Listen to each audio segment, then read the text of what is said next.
নমস্কাৰ ছাৰ বাইদেউসকল, স্বাগতম জনাইছোঁ আপোনালোকক মোৰ ইউটিউব চেনেল অৰূপ ব্লগলৈ। আজিৰ ভিডিঅ'টিত অসম চৰকাৰৰ অধীনৰ ৰাজ্যিক কৰ্মচাৰীসকলৰ কাৰণে লৈ আহিছোঁ এটা অতি গুৰুত্বপূৰ্ণ খবৰ। অসম চৰকাৰৰ ফাইনেন্স ডিপাৰ্টমেণ্টৰ ফালৰ পৰা অসম চৰকাৰৰ অধীনৰ ৰাজ্যিক কৰ্মচাৰীসকলৰ কাৰণে এটা অতি গুৰুত্বপূৰ্ণ খবৰ আহি পৰিছে আৰু আজিৰ এই ভিডিঅ'টিৰ জৰিয়তে আপোনালোকক তাকেই জনাবলৈ গৈ আছোঁ। যোৱা 9 জুলাই 2024 তাৰিখে অসম চৰকাৰৰ ফাইনেন্স ডিপাৰ্টমেণ্টৰ ফালৰ পৰা এখন নটিফিকেশ্যন প্ৰকাশ কৰা হৈছে আৰু এই নটিফিকেশ্যনখন হৈছে অসম চৰকাৰৰ এক অভিলেখী আঁচনি আপোন বাহন সম্পৰ্কে।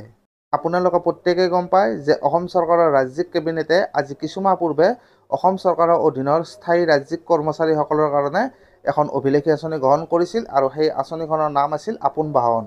আপোন বাহন আঁচনিৰ যোগেদি অসম চৰকাৰে অসম চৰকাৰৰ অধীনৰ স্থায়ী ৰাজ্যিক কৰ্মচাৰীসকলে যাতে নিজৰ সপোনৰ বাহনখন ক্ৰয় কৰিব পাৰে, তো তাৰ কাৰণে বিশেষ সুদৰ ৰেহাইত ঋণ প্ৰদানৰ ব্যৱস্থা কৰিছিল।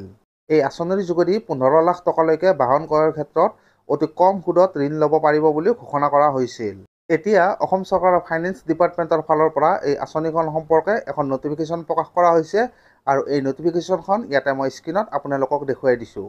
এয়া স্ক্ৰীণত আপোনালোকে দেখা পাইছে, এইখন হৈছে ফাইনেন্স ডিপাৰ্টমেণ্টৰ ফালৰ পৰা আপোন বাহন সম্পৰ্কীয় এখন নটিফিকেশ্যন আৰু ইয়াৰ ছাবজেক্টটো হৈছে এক্সটেনশ্যন অফ আপোন বাহন ইণ্টাৰেষ্ট ছাবভেনশ্যন স্কিম, অৰ্থাৎ আপোন বাহন আঁচনিৰ এক্সটেনশ্যনৰ ক্ষেত্ৰত এই নটিফিকেশ্যনখন প্ৰকাশ কৰা হৈছে। আৰু ইয়াতে কোৱা হৈছে government of Assam is pleased to extend the interest subvention scheme Apon Bahon with effect from 1 April 2024 টিল 31 মাৰ্চ 2025। অৰ্থাৎ এই নটিফিকেশ্যনখনৰ যোগেদি অসম চৰকাৰে আপোন বাহন নামৰ আঁচনিখন 1 এপ্ৰিল 2024 তাৰিখৰ পৰা 31 মাৰ্চ 2025 তাৰিখলৈকে এক্সটেণ্ড কৰা বুলি ঘোষণা কৰা হৈছে।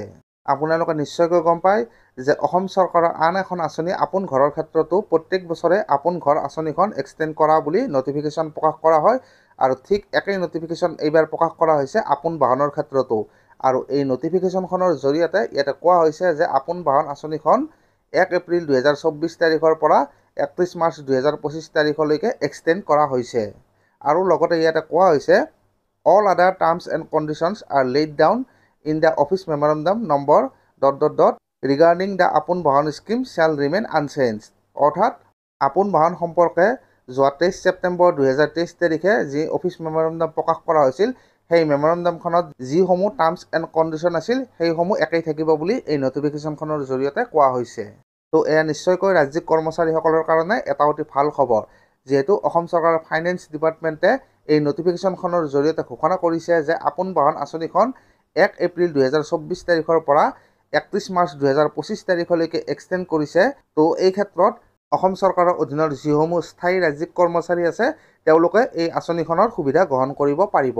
তো ছাৰ বাইদেউসকল, আজিৰ এই ভিডিঅ'টিত আপোনালোকৰ কাৰণে এইখিনিয়ে লৈ আহিলোঁ। আশা কৰিছোঁ ভিডিঅ'টি আপোনালোকৰ কাৰণে যথেষ্ট উপযোগী হ'ব।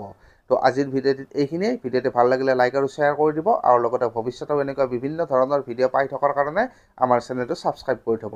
ধন্যবাদ।